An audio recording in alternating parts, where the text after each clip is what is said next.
So good morning students. तो last class हमने Rawls law कर लिया था और रॉल्स लॉ के दोनों केसेस हमने देखे कि भैया जब दोनों की वजह से वेपर प्रेशर होगा तो क्या होगा। और केस वन और केस टू हमने इसमें दोनों कवर कर लिया था। ठीक है, तो अब आई होप आपको ये सब चीजें समझ में आ चुकी होंगी। ठीक है, तो अब हम बढ़ते हैं नेक्स्ट क्वेश्चन की तरफ। ठीक है, determination of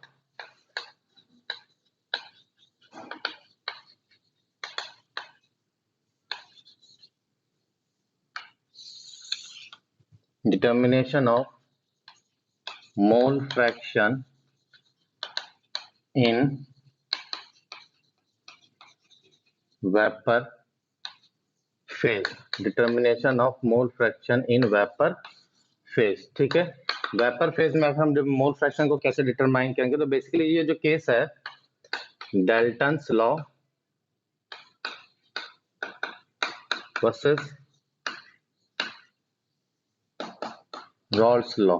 Dalton's law versus Rawls law, यहाँ हम कंपैरिजन करेंगे कि आखिर डाल्टन्स लॉ और रॉल्स लॉ को हम कैसे कंपेयर कर सकते हैं। ठीक है, तो इसके लिए मैं आपको सिंपल सा एक केस बताता हूँ। देखो ये बेसिकली अब यहाँ पे जो आपको मैंने फ्रैक्शनल डिस्टिलेशन का कॉन्सेप्ट दिया था वो यहाँ पे फ्रैक्शनल डिस्टिलेशन का हम पढ़ाई करेंगे। तो होता क्या है, देखो जनरली अगर मान लो कोई ये जो केसेस है ये हम किसके लिए वैलिड करते हैं कि अगर मान लो कोई दो लिक्विड का सॉल्यूशन आपने मिक्स किया, like solvent as a liquid लिया और सॉल्यूट एज अ लिक्विड, आप दोनों को मिक्स करोगे तो नो डाउट एक आपको सॉल्यूशन बनेगा। ठीक है, मान लो ये अगर आप कोई अल्कोहल कंपनी के मालिक हो, ठीक है, या कोई स्पिरिट बना रहे हो आप, या वट एवर भी जो भी लिक्विड सॉल्यूशन की जो कंपनी होती है, ठीक है, मान लो उसने कोई सॉल्यूशन तैयार किया, ठीक है, या कोई लिक्विड तैयार किया, सॉल्वेंट तैयार किया, और उसमें बाय चांस गलती से कोई एक दूसरा लिक्विड चला गया, बाय चांस मान लो कोई दूसरा लिक्विड चला गया और उस वजह से तो आपका पैसा या रो मटेरियल तो बर्बाद हो जाएगा। तो आप क्या करोगे इस केस में, तो आप ऑब्वियस बात है उस इम्प्योरिटी को या उस अनवांटेड लिक्विड को आप हटाने की कोशिश करोगे।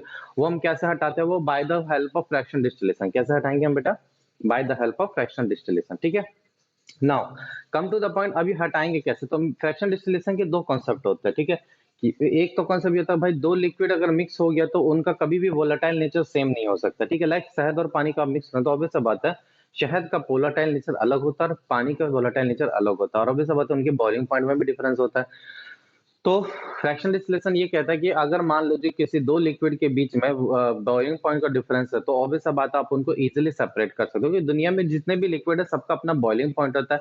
सबका अपना बॉइलिंग पॉइंट होता है तो ऑब्वियस सा बात है उनको सबका वोलेटाइल नेचर भी क्या रहेगा, डिफरेंट रहेगा। ठीक है बेटा, तो अब हम यहाँ पे देखते हैं रॉल्स वर्सेस डाल्टन्स हम कैसे कंपेयर करते हैं। जैसे मान लो इस कंटेनर में मैंने कोई सॉल्यूशन लिया, ठीक है, सॉल्यूशन किसका, ए और बी का। ठीक है, तो यहाँ पे सरफेस पे ए के भी होंगे, बी के भी होंगे, ए के भी होंगे, बी के भी होंगे और ए के भी होंगे। तो ऑब्वियसली कुछ समय के बाद इक्विलिब्रियम स्टेब्लिश होगा, वेपर भी बनेगा ए और बी का, ए और बी का।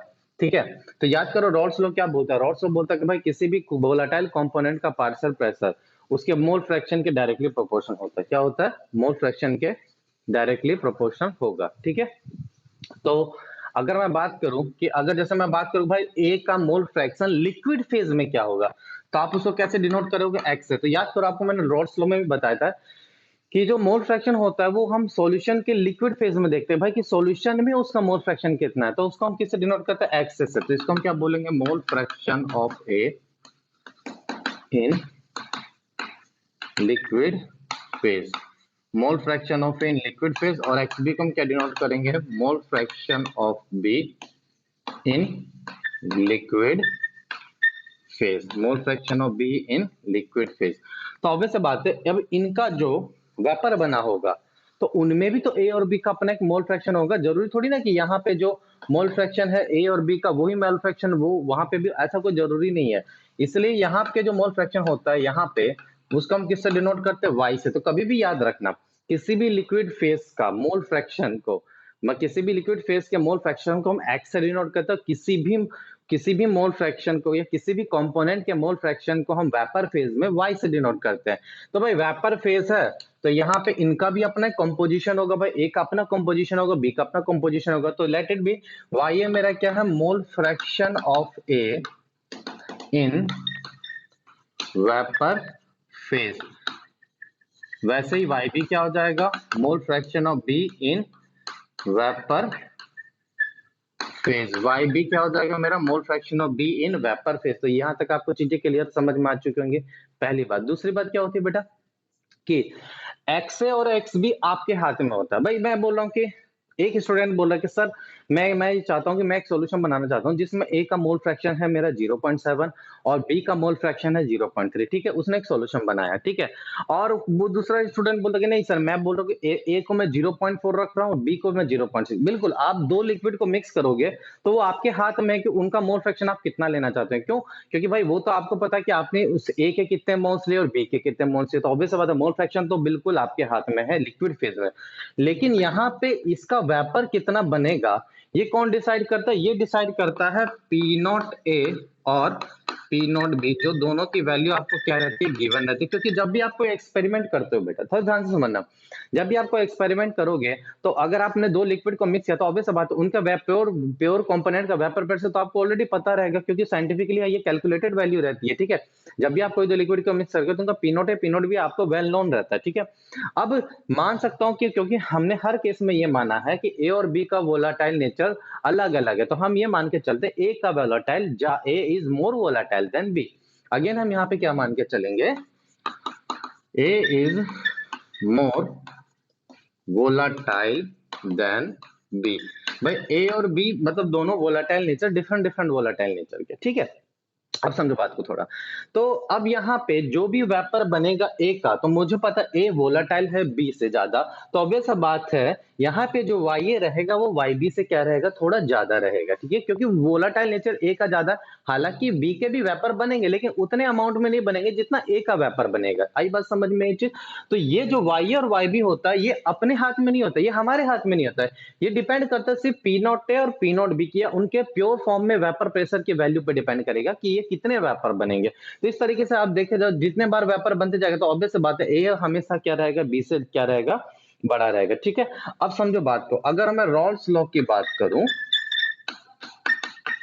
रॉल्स लॉ की बात करूं तो रॉल्स लॉ आपका क्या कहता है कि भाई टोटल प्रेशर जो होगा वो किसके बराबर होगा, partial pressure of A and B. मतलब इसी का हम क्या करते हैं, पी और पीबी का सम करते हैं। पी को मैं क्या लिख सकता हूँ, P not A into x A और plus P not B into x B, ये हम लिखते हैं बेटा। और अगर मैं डाल्टन्स लॉ को अप्लाई करूं, मैं डाल्टन्स लॉ देखिए जो वो तो एक बेसिक फॉर्म फॉर्म था कि भाई टोटल प्रेशर जो रहेगा, जितने भी गैसेस सॉल्यूशन का जो जितने भी गैसेस का टोटल पार्शियल प्रेशर है वो उनके टोटल प्रेशर के बराबर होता है। मतलब sum of partial pressure of individual gases is equal to the total pressure exerted by the gas. ये हम बेसिक फॉर्म जो जानते हैं, लेकिन इसका एडवांस फॉर्म क्या होता था? तो याद करो, एडवांस फॉर्म मैंने बताया था कि partial pressure of any individual gas is equal to the mole fraction of that gas into total pressure. ये मेरा एडवांस वर्जन होता था उसका। ठीक है, तो अगर मैं ए के लिए अप्लाई करूं तो क्या हो जाएगा, पी ए बराबर क्या हो जाएगा।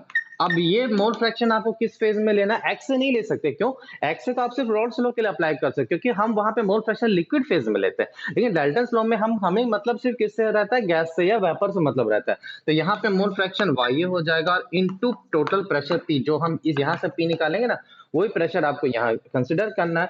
और वैसे ही बी के लिए अगर मैं बात करूं तो बी के लिए पीवी क्या हो जाएगा, आपके लिए पीवी बराबर हो जाएगा वाई बी इंटू पी हो जाएगा। ये बात आपको समझ में आ चुकी होगी। अगर मैं बात करूं वाई ए के लिए तो वाई ए के लिए फॉर्मूला क्या बनेगा, P A by total pressure. देखो यही होता है मोल फ्रैक्शन, किसी भी गैस का मोल फ्रैक्शन क्या होगा, उसका पार्शियल प्रेशर डिवाइडेड बाय आप टोटल प्रेशर कर दो। और पी ए को मैं क्या लिख सकता हूँ, P not A into x A by total P. तो ये आपका वाई ए का नया फॉर्मूला निकला है, P not A into x A by P. आई बात समझ में? वैसे ही तरीके से हम क्या कर सकते हैं, वाई बी को भी लिख सकते हैं। वाई बी बराबर क्या होगा, p not B into x B by P. I hope so बेटा ये आपको चीजें समझ में आ चुकी हैं। आपको मैंने क्या समझाने की कोशिश की है। अगर मैं यहाँ से एक्स ए को वाई ए के फॉर्म में लिखूं तो एक्स ए बराबर क्या हो जाएगा, y A into total p by P not A, और एक्स बी बराबर क्या हो जाएगा, y B into p by P naught p. मुझे पता किसी भी सॉल्यूशन में एक्स ए और एक्स बी की टोटल वैल्यू होती है 1। किसी भी सॉल्यूशन में एक्स ए और एक्स बी का टोटल वैल्यू कितना होता है, 1। पुट द वैल्यू हियर, तो y A dot p by P not A plus Y B into p by P not B is equal to 1। ठीक है, P हटा दो तो अब एग्जैक्ट इक्वेशन क्या बनेगा, 1/p is equal to y A by P not A plus Y B by P not B. तो ये डाल्टन्स लॉ के फॉर्म में वेपर प्रेशर का इक्वेशन है। जैसे राउल्स लॉ के फॉर्म में टोटल वेपर प्रेशर की इक्वेशन क्या बनता था, p not A into x A plus P not B into x B. वैसे डाल्टन्स लॉ के फॉर्म में अगर मैं टोटल वेपर प्रेशर की इक्वेशन बनाऊंगा तो y A by P not A plus Y B by P not B की बात कर रहा हूं मैं। ठीक है, आई होप सो यहाँ तक आपको चीजें क्या हो चुकी होंगी, समझ में आ चुकी होंगी। अगर मैं इनके ग्राफ्स की बात करूं, ठीक है, तो याद करो mole vapour pressure versus mole fraction की अगर मैं बात करता था तो ग्राफ पी नॉट है, क्योंकि वोलाटाइल ज्यादा है मेरा। मोल फ्रैक्शन मतलब मैं एक्सए की बात कर रहा हूँ, किसकी बात कर रहा हूँ मैं, एक्सए। तो यहाँ से यहाँ मोल फ्रैक्शन बढ़ेगा तो एक्सए की वैल्यू यहाँ पे क्या होगी, 1 होगी, और एक्सए की वैल्यू यहाँ पे क्या होगी, 0। और पी नॉट भी कुछ इस जगह पे रहेगा, क्यों, क्योंकि P not is more volatile. हम पिछले केस में भी यही मान के चले थे कि ए जो है मेरा बोर वोलाटाइल है बी से। तो ये कुछ स्ट्रेट लाइन आता था इस तरीके से, याद करिए, स्ट्रेट लाइन आता था, और ये वैल्यू क्या रही, ये कर्व किसको रिप्रेजेंट करता था, ये कर्व रिप्रेजेंट करता था vapour pressure of the solution, लेकिन in the form of Raoult's law. ये जो हमने इक्वेशन देखा था इन द, ये जो ग्राफ ड्रॉ किया था ये हमने रॉल्स लॉ के फॉर्म में डिनोट किया था, ठीक है। लेकिन अगर मैं बात करूं इसी चीज को, इसी ग्राफ को अगर मैं किसके फॉर्म में डिनोट कर रहा हूं, इस इक्वेशन के फॉर्म में डिनोट कर रहा हूं। मैं इक्वेशन ले रहा हूं पी वर्सेस वेपर प्रेशर, जो कि मेरा P है, और मैं YA के फॉर्म में रिप्रेजेंट कर रहा हूँ। तो अगेन यहाँ पे क्या होगा, YA तो मेरा यहाँ पे वैल्यू 0 हो जाएगा, और YA की वैल्यू यहाँ पे क्या हो जाएगी, 1 हो जाएगी। अगेन मैं ये मान के चल रहा हूँ P नॉट ए मेरा बड़ा है, P नॉट भी छोटा है, ठीक है। अब देखो ध्यान से बात को, YA की वैल्यू अगर आप YA की वैल्यू 1 पुट करोगे तो YB क्या हो जाएगा, 0। तो ये वाला पार्ट 0 हो जाएगा। तो P जो होगा वो टोटल किसके बराबर होगा, P नॉट ए। अब देखो P नॉट ए और यहाँ पे YA और P नॉट ए क्या है, इनवर्स रिलेशन शो कर रहे हैं, है ना। तो ये कर्व स्ट्रेट लाइन नहीं आएगा, ये कर्व आएगा कुछ कुछ कर्व नेचर का शो करे, ये कभी भी स्ट्रेट लाइन आता है। तो याद रखें कभी भी वेपर फेज में जो भी हम कर्व ड्रॉ करते हैं वो स्ट्रेट लाइन नहीं आएगा, वो कैसा आएगा, कर्व। क्यों, आप ये देखो, जब YA 1 है तो इस केस में YB की वैल्यू क्या हो जाएगी, 0। तो ये वाला पार्ट तो पूरा 0 हो गया। अब P वर्सेस YA क्या है मेरा, इनवर्स नेचर के। तो ऑब्वियस से बात है, यहाँ से जो कर्व ड्रॉ करेंगे हम, वो यहाँ से जो कर्व ड्रॉ करेंगे वो जो लाइन ड्रॉ करेंगे वो कर्व नेचर का होगा। किस नेचर का होगा, कर्व नेचर का। तो आई होप से ये चीज आपको क्लियर हो चुकी होंगी, ठीक है। अब इसी पर एक सेकंड ग्राफ भी देख लेते हैं हम।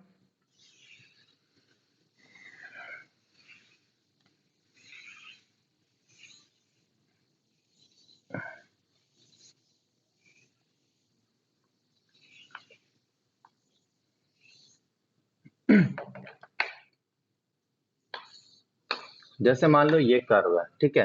अब मैं 1/p वर्सेस YA का ग्राफ ड्रॉ कर रहा हूँ, मतलब 1/p वर्सेस YA। तो अब ये तो आपके लिए क्या हो गया, y, और इसी को आप ऐसे फॉर्म में लिख लो, 1/p इज इक्वल टू वो 1/p not a into YA plus 1/p not b into YB, ठीक है। तो अगेन YA यहाँ पे क्या हो जाएगा, 0 हो जाएगा, और YA की वैल्यू यहाँ कितनी हो जाएगी, 1 हो जाएगी। तो ये कुछ इस तरीके से जाता है। अब 1/p है, देखो बेटा ध्यान से समझो, यहाँ पे हमने P लिया था तो P नॉट B और P नॉट ऐसे कट किया था, लेकिन अब यहाँ पे 1/p ले रहे हैं तो 1/p नॉट A ही लोगे और 1/p नॉट B ही लोगे यहाँ पे फॉर्म। मतलब ये कुछ y is equal to mx का ग्राफ बनेगा, y इज इक्वल टू किसका ग्राफ बनेगा, mx। तो आप समझो बात को, तो 1/p नॉट ए, अगर p नॉट ए की वैल्यू मुझे पता है, p नॉट ए की वैल्यू क्या होती है, p नॉट बी से ज्यादा होती है।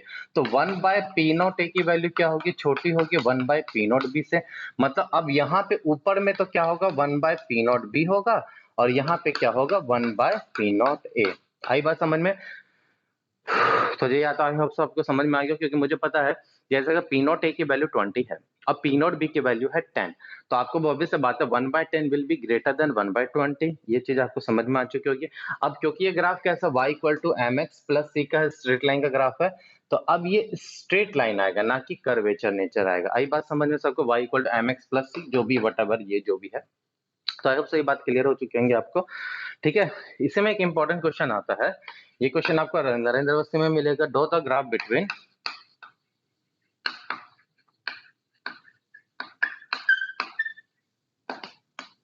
One by x A versus 1/y A, 1/x versus 1/y ए, ठीक है।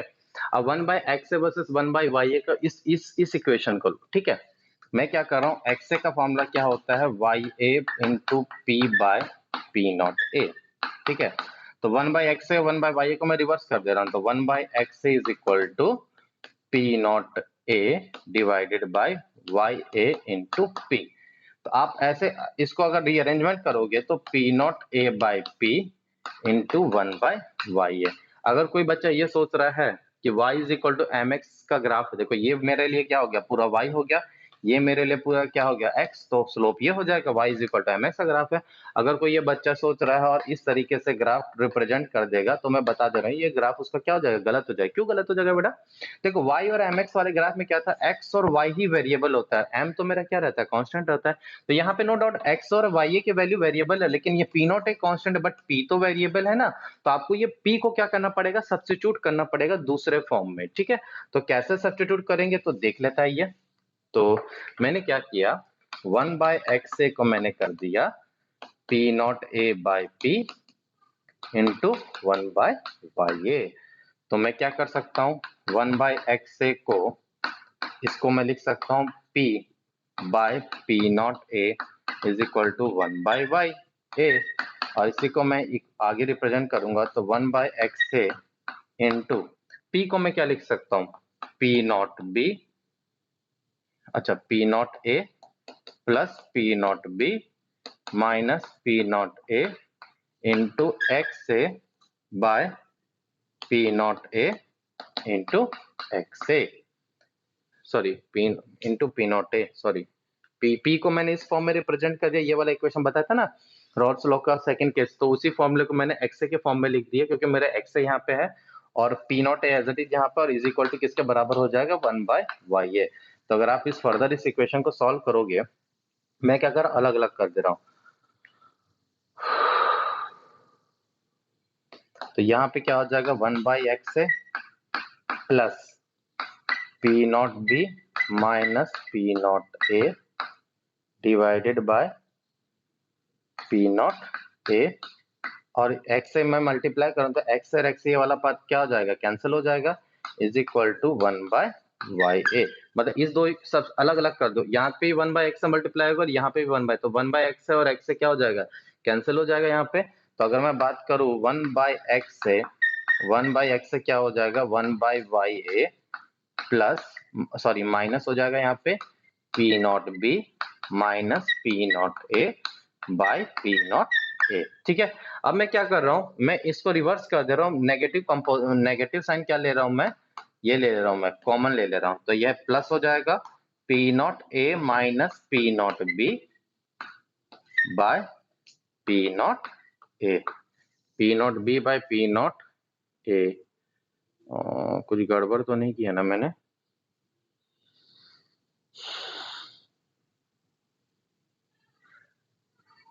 अच्छा ए बी, अच्छा सॉरी सॉरी माय मिस्टेक, यहाँ पी नॉट बी होगा, यहाँ पी नॉट ए होगा, यहाँ पी नॉट बी होगा और यहाँ एक्स ए होगा, ठीक है। तो P not B B A आएगा, ठीक है। तो यहाँ पे भी मैं ए माइनस बी करूंगा, my mistake, A minus B करूंगा, तो यहाँ पे जो मल्टीप्लाई होगा वैल्यू वो हो जाएगा P not B by P not a. देखो छोटा सा गलती मेरे से हो गया ना, ये इक्वेशन गलत निकालने से ये हो गया मेरा। तो यहाँ पे P not be plus P not A minus p not B into x A by P not a, तो ये वैल्यू के एक्स से मैं मल्टीप्लाई करूँ तो P not B by P not A 1/x है, P not A minus p not B into x A by P not A into x A, x यहाँ पे कैंसिल होगा 1/y हो जाएगा, ठीक है। इसको मैं दोबारा लिख देता हूँ मैं, ठीक है। चलो अब मैं क्या कर रहा हूँ, मैं उस इक्वेशन को उधर लेके जा रहा हूँ, तो P not B by P not A 1/x A is equal to 1/y A minus p not A minus p not B by P not A. मैं क्या कर रहा हूँ, इसको रिवर्स ले रहा हूँ, तो ये माइनस प्लस हो जाएगा P not be minus p not A, ठीक है, ऐसा कर सकता हूँ मैं।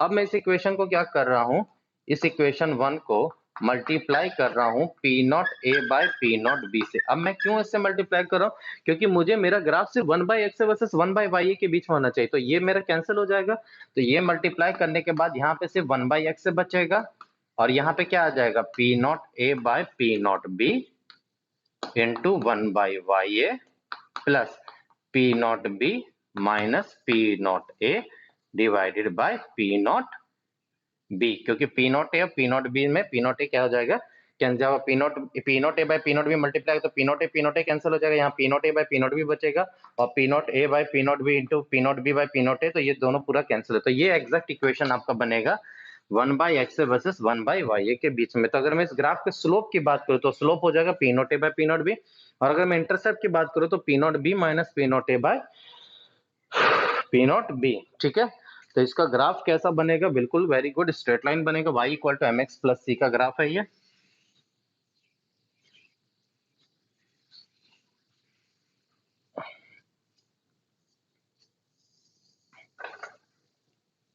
ठीक है, तो ये जो ग्राफ होगा, ये ग्राफ कुछ इस तरीके से होगा 1/x से, ठीक है, तो ये ग्राफ कुछ ऐसा रहेगा, आई बात समझ में। ठीक है, one y equal to mx plus c का ग्राफ है। ठीक है, तो यहाँ तक चीज आई होप आपको समझ में आ चुके होंगे। ठीक है, एक मिनट रुकना जस्ट।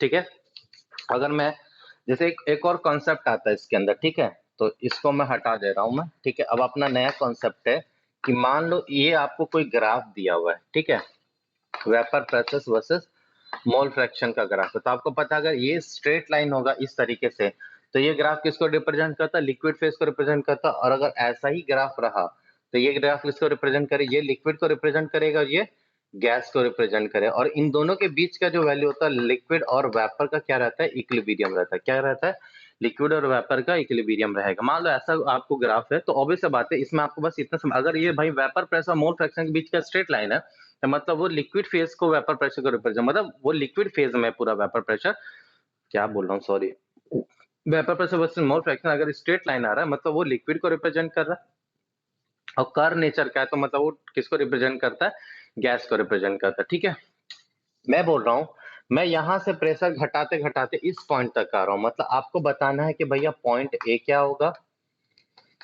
पॉइंट बी क्या होगा, पॉइंट सी क्या होगा, पॉइंट डी क्या होगा और पॉइंट ई क्या होगा। तो पॉइंट ए क्या होगा, पॉइंट बी क्या होगा, पॉइंट सी क्या होगा कर्व पे, और पॉइंट डी क्या होगा और पॉइंट ई क्या होगा। आपको ये चीज आपको बतानी है। ठीक है, अब ऐसा समझो बात को बेटा थोड़ा। ठीक है, मुझे पता है जब आप प्रेशर घटाते हो मतलब आप क्या कर रहे हो, एक्सपेंशन कर रहे हो या कंप्रेशन कर रहे हो। वेरी गुड, एक्सपेंशन हम कर रहे हैं, और एक्सपेंशन के केस में क्या होता है, लिक्विड गैस में कन्वर्ट होता है। ठीक है, कंप्रेशन में क्या होता है, या तो लिक्विफिकेशन गैसेस हम क्या करते थे, गैस को हम कंप्रेस करते थे जिस वजह से वो क्या बनता था, लिक्विड में फॉर्म होता। तो आई होप सो ये बात आपको समझ में आ चुकी होंगी। अब देखो जब यहाँ से लिक्विड है तो ऑब्वियस बात है पॉइंट ए पे क्या होगा, ये कंप्लीट लिक्विड होगा, मतलब ये भी जो भी मेरा सब्सटेंस होगा वो पूरा का पूरा लिक्विड फेज में होगा। और जैसे जैसे आप प्रेशर घटा रहे हो मतलब आप उसको किस में कन्वर्ट करने की कोशिश कर रहे हो, आप उसको कन्वर्ट करने की कोशिश कर रहे हो गैस फेज में। तो जैसे इस पॉइंट पे आया तो इस पॉइंट पे मतलब दिस इज दिस ये पूरा एरिया तो लिक्विड और वेपर का है, और ये उसकी बाउंड्री है, मतलब यहाँ पे क्या हो चुका, आपका गैस बनना चालू हो जाएगा, बट वो बना नहीं अभी तक, गैस बनना चालू हुआ है। मतलब आपको यहाँ पे फर्स्ट बबल फॉर्म होगा, this is the point when first bubble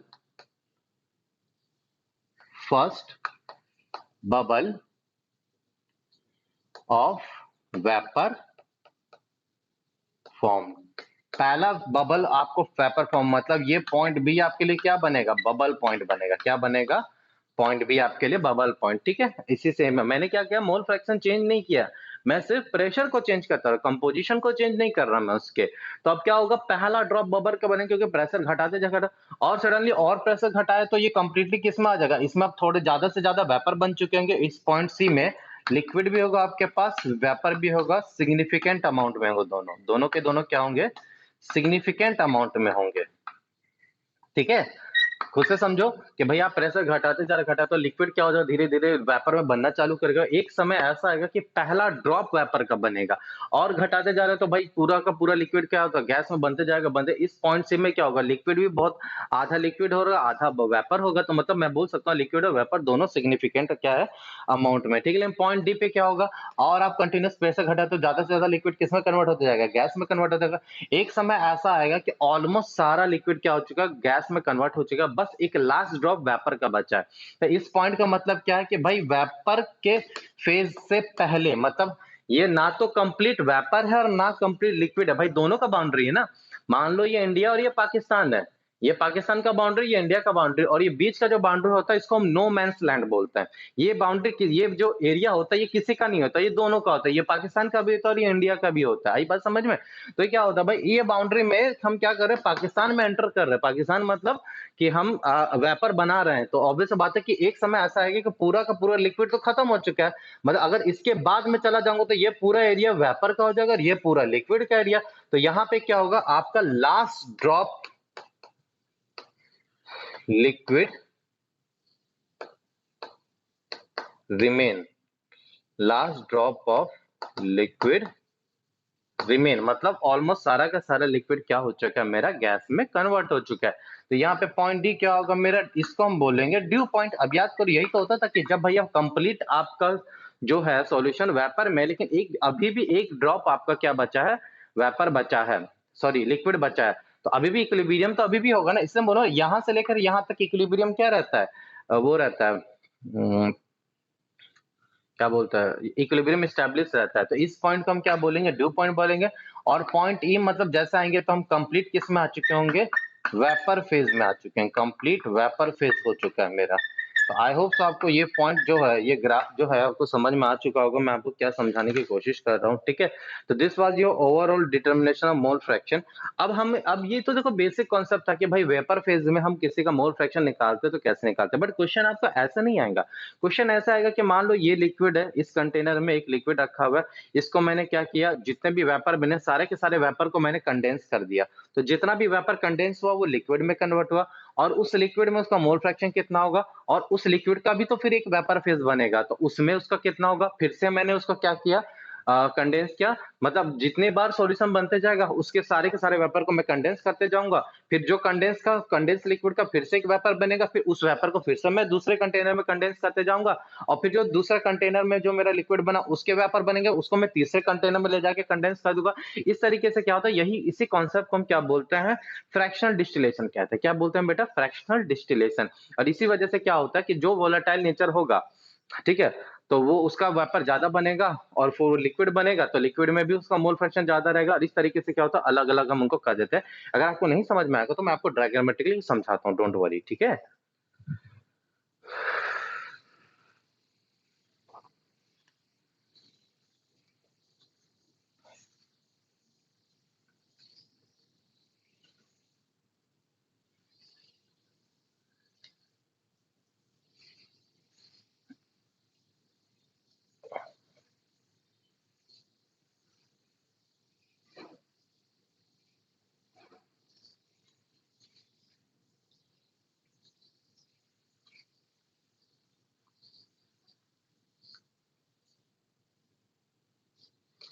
ठीक है, क्या है,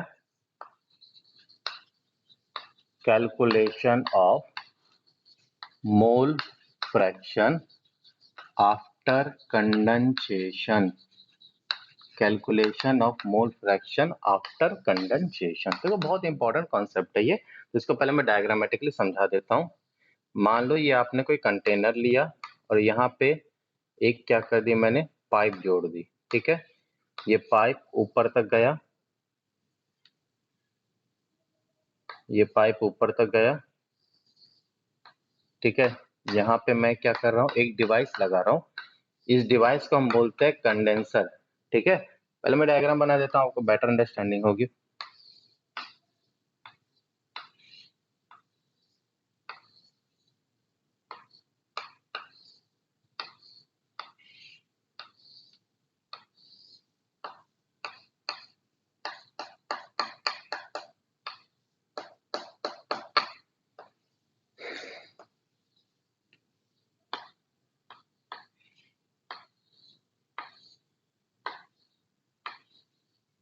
फिर फर्दर नहीं बना रहा, हालांकि होता बहुत बड़ा चैम्बर है, एक कंटेनर, दूसरा कंटेनर, तीसरा कंटेनर, इस तरीके से क्या होता है फर्दर प्रोसीड होते जा रहा है, ठीक है। इसको हम बोलते हैं कंडेंसर। क्या बोलते हैं हम इसको? कंडेंसर। कंडेंसर का काम क्या होता है? कन्वर्ट्स वेपर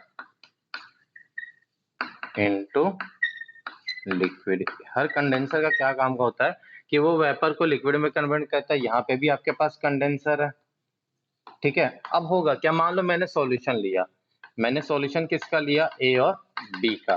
तो ऑब्वियस सरफेस पे ए के भी मॉलिक्यूल होंगे, बी के भी होंगे, ठीक है। ए के भी होंगे, बी के भी होंगे, ए के भी होंगे, तो यहाँ पे भी वेपर भी बनेगा, ए और बी दोनों का वेपर बनेगा, मेरा बनेगा बेटा। अब ये वेपर क्या होते हैं, कंप्लीटली ऊपर जाता है, कंप्लीटली क्या करेंगे, ऊपर जाएंगे। जैसे जैसे ये वेपर बनते जाएगा वैसे वैसे, अब जैसे ही कंडेंसर से पास करेगा तो फिर से ये लिक्विड में कन्वर्ट हो जाता है। किस में कन्वर्ट हो जाता है? में लिक्विड है। तो आपको यहाँ पे क्या मिलेगा? लिक्विड मिलेगा। क्या मिलेगा? लिक्विड। तो दिस, ये लिक्विड कौन सा? This liquid is called first condensate liquid. First condensate liquid, इसी को हम क्या बोलते हैं? फर्स्ट कंडेंसेट लिक्विड बोलते हैं। अब जैसे ये लिक्विड बना, फिर से इसका भी वेपर बनेगा, तो फिर से ये ऊपर जाएगा, फिर से कंडेंसर से पास होगा, कंडेंसर से पास होगा तो फिर से ये लिक्विड में कन्वर्ट हो जाएगा, ठीक है। और फिर से आपको यहाँ पे इसके वेपर का क्या मिलेगा? कंडेंस लिक्विड मिलेगा। तो इसको हम क्या बोलते हैं बेटा? इसको हम बोलते हैं सेकेंड कंडेंसेट लिक्विड। क्या बोलते हैं हम इसको? Second condensate liquid. और यही प्रोसेस को हम बोलते हैं, इसी पूरे प्रोसेस को हम बोलते हैं फ्रैक्शनल डिस्टिलेशन। क्या बोलते हैं हम इसको? Fractional distillation. ये आपका ओरिजिनल सॉल्यूशन होता है, ओरिजिनल सॉल्यूशन होता है। तो ऑब्वियस जब आप सॉल्यूशन प्रिपेयर करोगे तो पी नॉट ए और पी नॉट बी क्या रहता है? आपको गिवन रहता है। अभी भी मैं ये मान के चल रहा हूँ पी नॉट ए मेरा क्या है? पी नॉट बी से ज्यादा। अब आपको करना कैसे है, इस टाइप के क्वेश्चन को समझो, बात को थोड़ा। सॉल्यूशन बनाया आपने ए और बी का, इसका अपना मोल फ्रैक्शन है, ठीक है। इसका मोल फ्रैक्शन है, late it B x A और एक्स बी आपको दिया हुआ है। कितना दिया हुआ है? एक्स ए और एक्स बी। तो यहाँ पे वाई ए और वाई बी के भी, मतलब इसके जो वेपर फेज होंगे उनके हम उसके उनमें ए का भी अपना कंपोजिशन होगा वेपर फेज और बी का भी। तो लेट उस कंपोजिशन को हम क्या बोल रहे? वाई ए व बी। अब सपोज करो जितना वेपर बना उतना सारा का सारा वेपर इस पाइप के थ्रू, कंडेंसर के थ्रू पास होगा, ठीक है। और ये कंडेंसर क्या करेगा? जितने भी वेपर बने होंगे सबको क्या कर देगा? लिक्विड में कन्वर्ट करेगा। तो यहाँ पे जो आपको लिक्विड बना, तो ये लिक्विड में बनता है फर्स्ट कंडेंसेट लिक्विड बोलते हैं। क्या बोलते हैं? मतलब liquid after first condensation process, ठीक है। तो कंडेंसेशन का मतलब क्या भाई? जितने वेपर बने सारे के सारे आपने कंडेंसर के पास करके आपने उस सारे के सारे वेपर को लिक्विड में कन्वर्ट कर दिया। अब यहाँ पे क्या होगा? यहाँ पे जो एक्स डैश ए होगा, ठीक है, इस केस की बात कर रहा हूं मैं, यहाँ पे जो एक्स डैश ए होगा और एक्स डैश बी होगा, ऑब्वियस लिक्विड है, तो लिक्विड में किसी भी कंपोनेंट किसी भी कंपोनेंट का अपना अपना कंपोजिशन होगा, तो उनके अपने अपने मोल फ्रैक्शन होंगे। अब ये एक्स डैश और एक्स डैश बी की वैल्यू कितनी होगी? तो आप बात समझो थोड़े यहाँ पे, भाई जितना वेपर था यहाँ पे सारे के सारे आपने क्या किया? कन्वर्ट किया लिक्विड में। और इसके वेपर फेज में ए का मोल फ्रैक्शन कितना था? वाई ए था। और बी का मोल फ्रैक्शन कितना था? वाई बी था। तो फिर से मैं समझा रहा हूं, देखो एक्स ए और एक्स बी था मेरा ओरिजिनल सॉल्यूशन का लिक्विड फेज का मोल फ्रैक्शन। तो उसका कुछ वेपर बना जिसका उसमें ए का कंपोजिशन था वाई ए और बी का कंपोजिशन था वाई बी। तो जितना भी ये वेपर बना सारा का सारा कंडेंसर से पास करके हमने उसको लिक्विड में कन्वर्ट किया। अब ये समझो, क्या जो वाई ए वाई बी का कंपोजिशन वेपर में था, क्या वो कंडेंसेशन करने के बाद चेंज हो जाएगा क्या? बिल्कुल नहीं भाई। जो वेपर था, जितना वेपर था सारे के सारे आपने क्या कर लिए? लिक्विड में कन्वर्ट कर लिया। इसका मतलब जो एक्स डैश ए है वो वाई ए के बराबर होगा और एक्स डैश बी क्या होगा? Y B. भाई क्योंकि आपने वेपर में तो कंपोजिशन में कोई चेंज नहीं किया ना भाई, जितना वेपर बना सारे के सारे आपने क्या कर दिया? इनको कंडेंस कर दिया, जो लिक्विड में कन्वर्ट कर दिया। तो भैया जो ए का कंपोजिशन वेपर फेज में होगा उसी को कंडेंसेशन करने के बाद जो लिक्विड फेज में जो मुझे ए का मोल फ्रैक्शन मिलेगा वो ऑब्वियस बात है वाई मिलेगा, क्योंकि यहाँ पे मैंने वेपर में कोई भी चेंजेस नहीं किया, मैंने कोई ना एक्स्ट्रा ऐड किया ना निकाला। भाई जो लिक्विड का वेपर जो भी सॉल्यूशन का वेपर बना उसको मैंने क्या किया, कंडेंसर के थ्रू लिक्विड में कन्वर्ट किया, तो यहाँ पे जो कंपोजिशन होगा इनका वही कंपोजिशन लिक्विड फेज में भी होगा। तो एक्स डैश ए किसके बराबर होगा, वाई ए के बराबर, और एक्स डैश बी किसके बराबर होगा, वाई बी के बराबर, क्योंकि सारा का सारा कंपोजिशन तो एज इट इज मैंने कंडेंस कर दिया। अब यहाँ पे क्या बनेगा, वेपर बनेगा। तो यहाँ पे जो वेपर बनेगा उसको हम वाई डैश से बोलेंगे और इनके कंपोजिशन को हम वाई डैश भी बोलेंगे। तो आपको इनको कैलकुलेट कैसे करना, तो यहां से आप पहले क्या निकालोगे, पी टोटल से आप फॉर्मूला क्या, फॉर्मूला आपको सिर्फ यही यूज करना, P not A into x A plus P not B into x B, और यह फॉर्मूला यूज करेंगे 1/p बराबर P not Y A by P not A plus Y B by P not B. ठीक है, या तो आप ये फॉर्मूला यूज करो, और या तो आप ऐसे समझो बात को कि अगर मैं इसकी बात करूं फर्स्ट कंडेंसेशन की, ठीक है, तो मुझे पता है एक्स डैश ए बाय एक्स डैश बी, मतलब इसके अगर मुझे लिक्विड फेज में निकालना है तो क्या मैं Y A bye Y B कर सकता हूं इसको, और वाई ए को मैं क्या लिख सकता हूं, वाई ए को मैं लिख सकता हूं P not A into x A plus P not B into x B. ठीक है, तो total pressure Dalton Raoult's law लगाओ, फिर डाल्टन लॉ लगाओ, डाल्टन लॉ से वाई ए वाई बी निकालो, या तो ये तरीका, या तो आपको ये पहले आप ये निकालो फिर ये निकालो, फिर आप ये अप्लाई कर, आपको ये अप्लाई नहीं करना, लेट इट बी। आप बोल रहे सर ये थोड़ा कॉम्प्लिकेटेड इक्वेशन बन रहा है, तो भैया पी तो निकाल सकते हो, ये तो सिंपल इक्वेशन बनेगा, पी निकालो। जब पी नहीं भी निकालने का मन है तो वाई ए वाई बी तो आपको कैलकुलेट करने के लिए क्या करना पड़ेगा, P not A X A by P not B X B, मतलब partial pressure of A by partial pressure of B को डिवाइड कर दो, या आपको वाई ए वाई बी का रेशियो देगा, मतलब मोल फ्रैक्शन का रेशियो दे देगा, उससे आपको लिक्विड फेज में निकल जाएगा। बट मेरे अकॉर्डिंग हमेशा मैं आपको बच्चे को ये सजेशन देता हूँ, आप हमेशा इस फॉर्मूले से चला करो।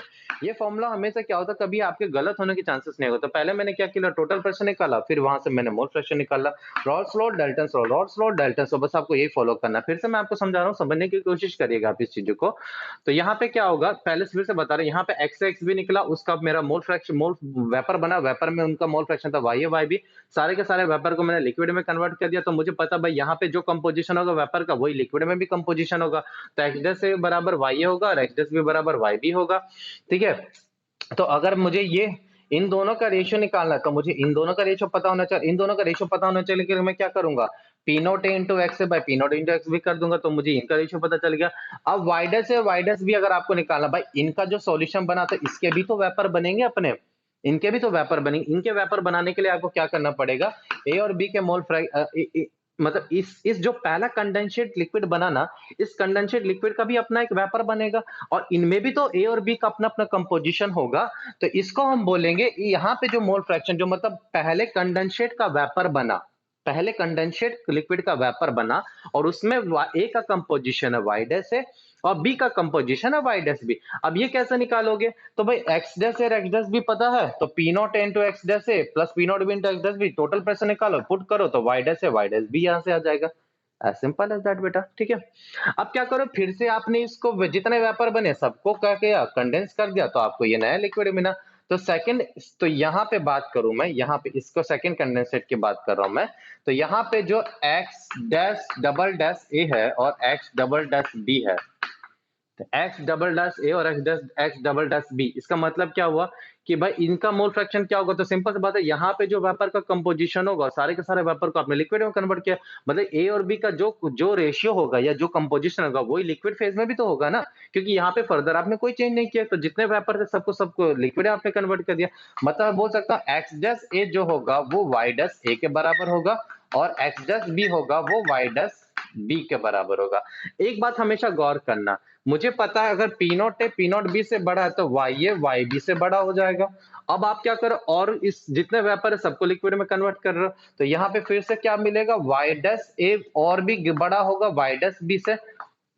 क्यों? क्योंकि भाई इसके तो अभी भी वोलेटिलिटी नेचर कम है, तो ये ज्यादा से ज्यादा वेपर बनाएगा, तो हर फर्स्ट कंडेंसेट के बाद आपको ये मिलेगा। अब यहाँ पे जो वेपर बनेंगे, मान लो वाई डबल डैश ए और Y double dash B, Y double dash है वाई डबल डैश बी, तो ऑब्वियस बात है वाई डबल डैश ए की वैल्यू बहुत ज्यादा बढ़ जाती है वाई डबल डैश बी से, और इस तरीके से क्या होगा मेरा, हम क्या कर सकते हैं, दोनों को अलग कर सकते हैं। एक समय के बाद आएगा कि ये पूरा जितना और फर्दर कंडेंसेट कर इसके वेपर को फिर से आप डिस्टिलेशन करोगे, फिर से आपको एक सॉल्यूशन मिलेगा, वो सॉल्यूशन आपको ये मिलेगा कि ऑलमोस्ट वाई बी की y डबल डैश की वैल्यू ऑलमोस्ट क्या हो जाती है, जो भी लिक्विड बनेगा, या x ट्रिपल डैश बी जो बोलोगे वो y डबल डैश बी के बराबर, और x ट्रिपल डैश ए जो होगा वो y डबल डैश ए के बराबर। इसका मतलब आपको ये मिलेगा कि ऑलमोस्ट मेरा बी वाला कंपोनेंट क्या होते जा रहा है, जीरो होते जा रहा है। क्यों? कि हर बार कंडेंसेट के बाद YA की वैल्यू बढ़ती है, तो YA की वैल्यू बढ़े, एक समय ऐसा आएगा कि ये 0. मान लो आपने यहाँ पे कंपोजिशन 0.7 लिया था ए का, और इसका 0.3, तो यहाँ आपको मिलेगा 0.85, और यहाँ पे 0.15, यहाँ पे क्या मिलेगा आपको 0.95, 0.5। फर्दर कंडेंसेट करोगे तो लास्ट कंडेंसेट आपको ये मिल जाएगा कि YA की वैल्यू ऑलमोस्ट 1 हो जाती है, YB ऑलमोस्ट क्या हो जाता है, मतलब बी वाला कंपोनेंट क्या हो जाता है, 0 हो जाता है। तो दिस इज द, इस तरीके से हम क्या करते हैं, फ्रैक्शनल डिस्टिलेशन करते हैं। तो यही फ्रैक्शनल डिस्टिलेशन होता है। ठीक है, तो एक क्वेश्चन करते हैं छोटा सा, आपको बेटर अंडरस्टैंडिंग हो। जैसे मैंने बोला Na की वैल्यू 2 है और B के मोल्स हो जाएंगे 3। Na की वैल्यू 2 है और B के मोल्स है 3। P नॉट A की वैल्यू मैंने 200 दे दी है, ठीक है, और P नॉट B की वैल्यू मैंने दी है आपको 300। पहला क्वेश्चन क्या क्या बोल रहा है, calculate calculate mole fraction of A and B, calculate mole fraction of A and B in vapor phase, in vapor phase in original solution। किसने पूछा है, ओरिजिनल सॉल्यूशन की बात की, किसकी बात की, ओरिजिनल सॉल्यूशन की बात की है। सेकंड क्वेश्चन उसने क्या बोला है, सेकंड क्वेश्चन उसने बोला है कि मोल fraction of A and B, mole fraction of A and B in vapour phase, ये भी आपको ए और बी का वेपर फेज में ही निकालना है, लेकिन यहाँ पे उसने बोल रहा है in first condensate, in first condensate. मतलब पहले क्वेश्चन में उसने ओरिजिनल सॉल्यूशन का वेपर फेज का मोल फ्रैक्शन पूछा, मतलब पहले क्वेश्चन में YA और YB की वैल्यू पूछी है। सेकंड क्वेश्चन में उसने क्या पूछा, बोलो, वेरी गुड। अगर आप समझ गए हो तो वेरी गुड, जहां तक मैं सोच रहा हूँ वो अगर आप समझ गए हो तो वेरी गुड, आपको Y डैश और Y डैश भी बोला, ठीक है, तो कोई दिक्कत नहीं, इसी से हम रिलेट करके इसको निकालेंगे। ठीक है, पहले हम क्या करें, पहले क्वेश्चन को सॉल्व करें। XA की वैल्यू कितनी हो जाएगी, 2/5 हो जाएगी, और XB की वैल्यू कितनी हो जाएगी, 3/5। यहां से हो गया। अब मुझे पता, आप ये फॉर्मूला लगा दो, YA by YB, YA by YB कितना होगा, YA बाय YB होगा P not A into XA plus P not B into XB। ठीक है, आप क्योंकि यहाँ पे देखो डाटा बहुत आसान है, तो आप इस रेशियो वाले क्वेश्चन को सॉल्व कर सकते हो। नहीं तो मैं पहले सजेशन दूंगा, पहले P निकाल लो, और P से फिर YA और YB को मैं दोनों तरीका बताता हूँ, डोंट वरी। पहला तरीका ये है, YA बाय YB करो, P not A by XA into P not B by XB। P not A कितना हो जाएगा 200, और XA की वैल्यू कितनी हो जाएगी मेरी 2/5 डिवाइडेड बाय 300 इंटू 3/5, तो ये वैल्यू कितनी हो जाएगी 40, मतलब कितना 80/180। तो अगर मैं 20 से दोनों को डिवाइड करूं तो 4/9, तो YA की वैल्यू हो जाएगी 4/13 और YB की वैल्यू हो जाएगी 9/13। ठीक है, ये पहला तरीका है। ठीक है, और अगर मैं सेकंड केस की बात करूं तो मुझे पता है x डैश से किसके बराबर होगा, 4/13 के बराबर होगा, और y डैश से x डैश भी किसके बराबर होगा, 9/13। यही सेम वेपर को आपने लिक्विड में कन्वर्ट, तो कंपोजिशन में तो कोई चेंज नहीं आएगा। अब मैं ये बोलूंगा, अब आप इस प्रोसेस के थ्रू जाओ।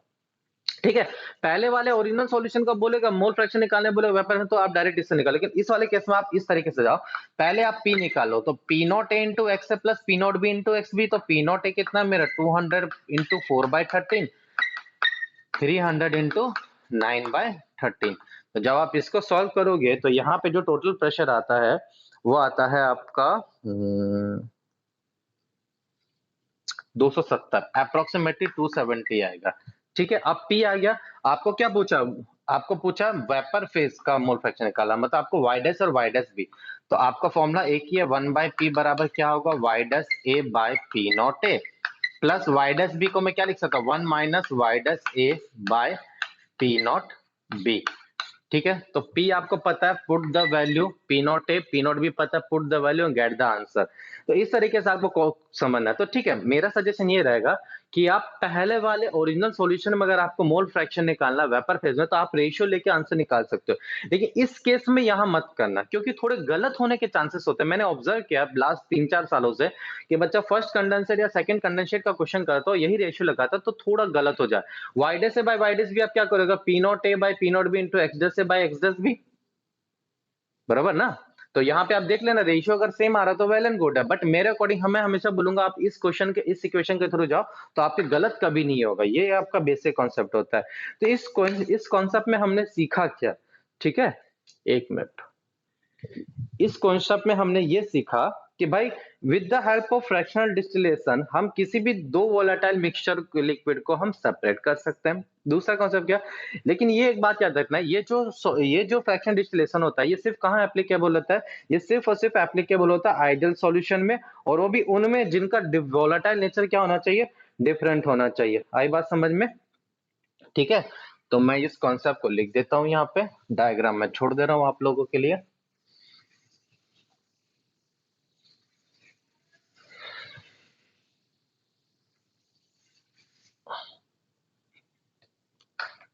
ठीक है, तो नोट बना के, ठीक है, with the help of fractional distillation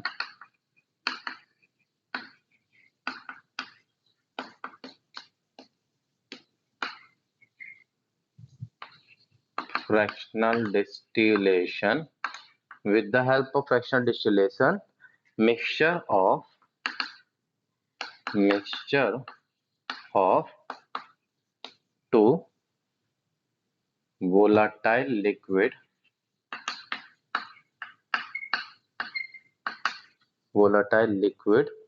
is separated,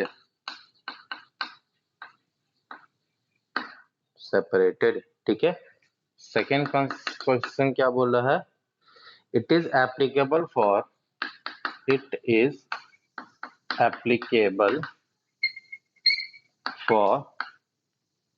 ideal solution, it is applicable for ideal solution and applicable for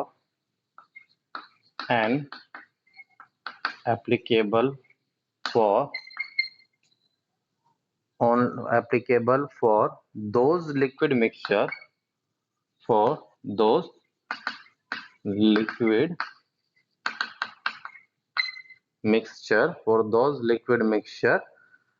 which have different volatile nature,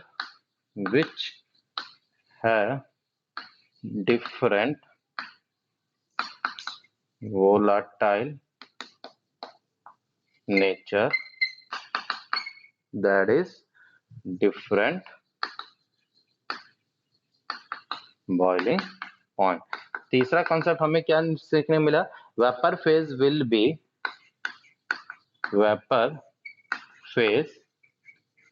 will always be richer in the component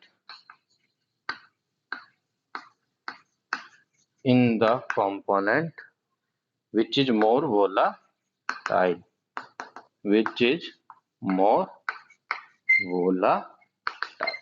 ठीक है। तो I hope आपको ये सब चीजें समझ में आ गई होंगी। तो this was your overall fractional distillation. कल से शायद तुम्हारा बिल्कुल थ्योरेटिकल पार्ट चालू होगा। इसमें आपके क्वेश्चंस तो नहीं आते, लेकिन हाँ थ्योरेटिकल क्वेश्चंस बहुत बनते हैं जो नेक्स्ट कल टॉपिक चालू होना। और नीट में बेसिकली आपको उस टाइप के क्वेश्चन आते हैं। तो आई होप आपको जो भी चीजें होगी समझ में आएंगे। प्लीज अगर आपको नहीं समझ में तो प्लीज आप व्हाट्सएप पे मुझे बताइए कि सर ये कॉन्सेप्ट नहीं समझ आता, तो मैं डाउट से शर्मा को फिर से वो क्लियर कर दूंगा। तो आई होप आज का सेशन हम यहीं पे खत्म करते हैं। Thank you very much.